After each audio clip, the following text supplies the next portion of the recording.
It's many people's dreams to become a professional gamer and take Fortnite to the highest level, but let's face it, 99% of them fail and don't go pro.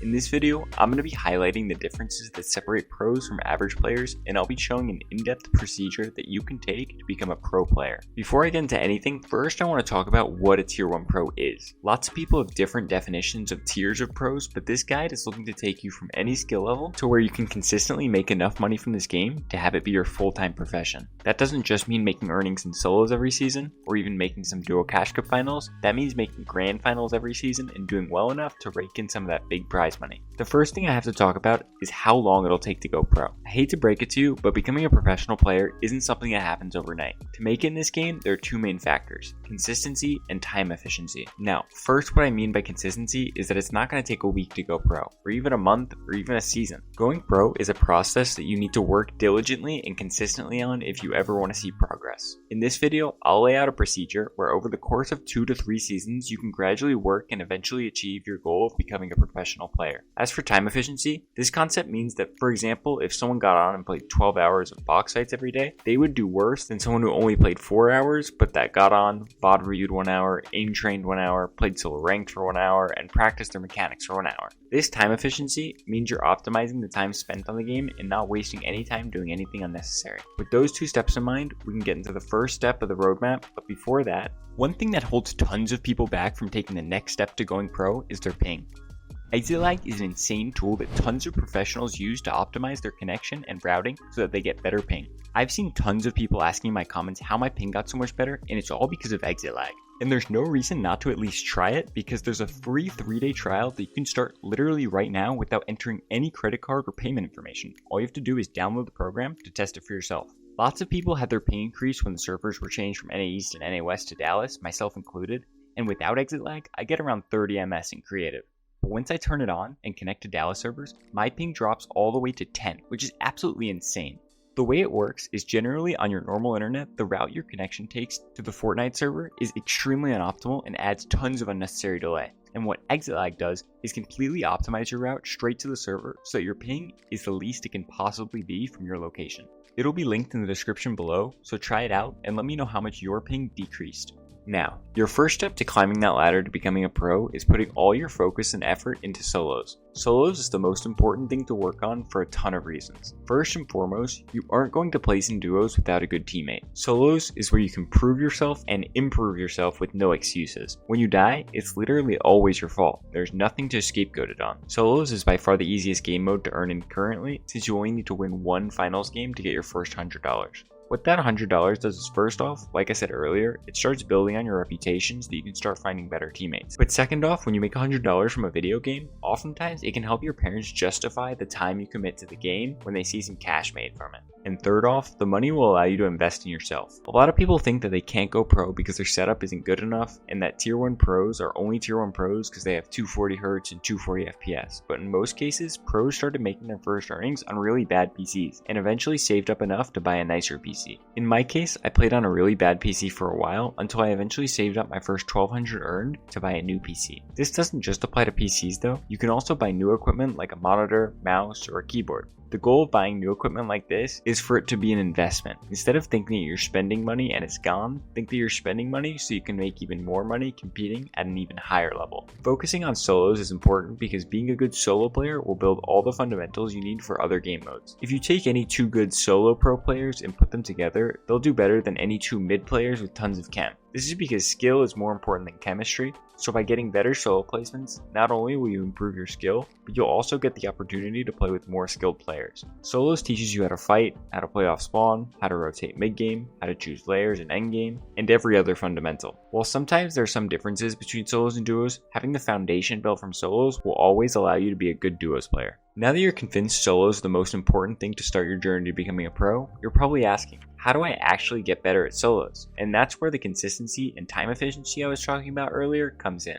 The first thing you need to do is build an efficient routine that you do every day when you get on. A good start is 1v1ing someone better than you and asking them what they think you need to work on. From there, I would say first off, nobody is above aim training. Whether it be Kovacs, in-game trainers, or even aim duels, you should be playing at least 30 minutes to an hour of one of those every day to build your mouse control and aim in general. As for improving your mechanics, you need to be critical of yourself. It's 2024, so very few people still have bad mechanics, and many people actually have very, very good mechanics. So watch yourself and see if you really need to invest any time every day into improving your mechanics. If you do, I have some videos up on my channel if you want a more in-depth explanation, but in summary, find pro players' free builds that you want to be able to replicate, and then go into a map like Raiders Mechanics Training Map V4, where you can slow down your walking speed so that you can recreate those free builds while slowly amping up the speed as you get faster. Once you have your practice routine set, it's time for you to be critical and hit the VODs. In the current Victory Cup format, there are only 3 games in finals, so one early death loses you 33% of all your finals games. This is why it's so important to go into every single game and figure out what you did wrong.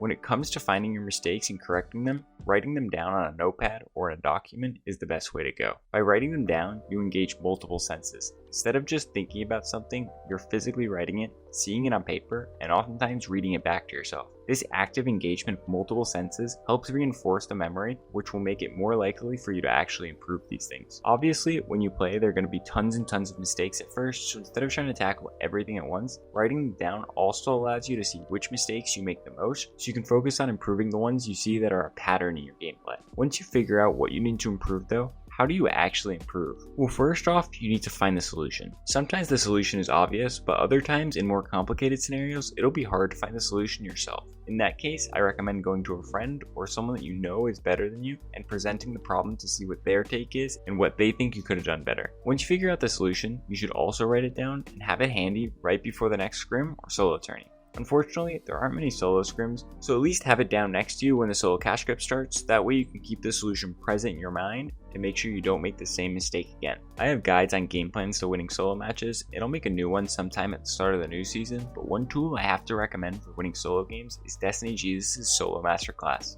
When I first started really trying to get competitive, I bought the Masterclass, and literally within 2 weeks, I made my first earnings back in Chapter 4. I talked to Destiny Jesus, who's a prolific coach himself, and he showed me how hundreds of people got their first earnings every season after getting the Masterclass. It gets updated with tons of new videos every season so you can adapt to the new metas and strategies, and if you want to get it, I'll leave a link in the description below where you can pick it up. Hopefully, if you've been following this guide correctly, by the end of your first season, you have anywhere from around 100 to 500 earned. Once you've achieved this, it's time that you start looking for a duo. Earning $100 in duos is much harder than in solos because you have to qualify top 50 to the duo cash cup finals. The first step to qualifying, however, is finding a good duo. The criteria to finding a good duo is as follows. You must find someone first off with a similar skill level to you. If you find someone worse than you, it'll be hard to place because their skill won't be enough. And if you find someone better than you, it'll be hard to improve and work on your mistakes together. While there are some niche cases where these duos can work, generally it's better to find someone with a similar skill level to you. The next requirement is finding someone that has the same goals and mindset as you. If you find someone that's the same skill as you but won't grind the same amount of time as you, it's useless. You need someone that wants to put in the time to achieve the same things as you. That way you can both work together and fix your issues and improve to get to the next level. As for improving as a duo, it's similar to what you were doing when you only focused on solos. The main difference is that there are tons of duo scrims and they're super important to play if you want to improve. Every time you find and write down your mistakes, you should play a scrim session where your sole focus is not dying to the same mistakes you wrote down when you were VOD reviewing. Now, every duo cash cup has 10 games and each game lasts up to 26 minutes. By dividing the amount of points you got from each game by the length of the game, you'll be able to find which games you had the highest point per minute ratio. Using this method, pick 3 or 5 of the lowest point ratio games and figure out what went wrong. Those games are the most important to fix because those are the games you wasted the most amount of time in a tournament. If you die off spawn immediately, sure, it's not ideal and you should probably be practicing your off spawns. It's not the biggest deal in the world because you only wasted maybe 2 to 5 minutes depending on queue times. Whereas if you die mid-game or right before endgame, that means you wasted a whole 15 to 20 minutes where you get no points. Speaking of off-spawns though, the best way to get better at them is by playing off-spawn customs. Find a duo that has a creator code, and then you can alternate dropping at your spot and their spot so you can both practice fighting off-spawn at that drop. It's also important to continue trying your hardest in solos. Just because you're trying in duos now doesn't mean you should let up any of the pressure in solos, because it's still a foundation for a lot of the skills you'll need in duos. Back to myself as an example, at the beginning of chapter 4 when Central came out, I started missing some duo cash cups and FNCS weeks and instead put all my time into solos. After 2 seasons of this, I had around 800 earns from solo victory cups. This is when I decided it was time for me to start playing duos seriously again. So I started playing with Leone Fishy, who had similar stats at the time, and we started scrimming and VODing. And in our first season, we made 2 duo cash cup finals. While this isn't anything special, it's exactly where you want to be so you can focus on the next part of the guide, which is focusing on FNCS. Getting those duo cash cup finals practices in is the only set lobby experience you'll have, which is super important when it comes to the FNCS. Unfortunately for my own comp career, this is around the time when I started focusing on YouTube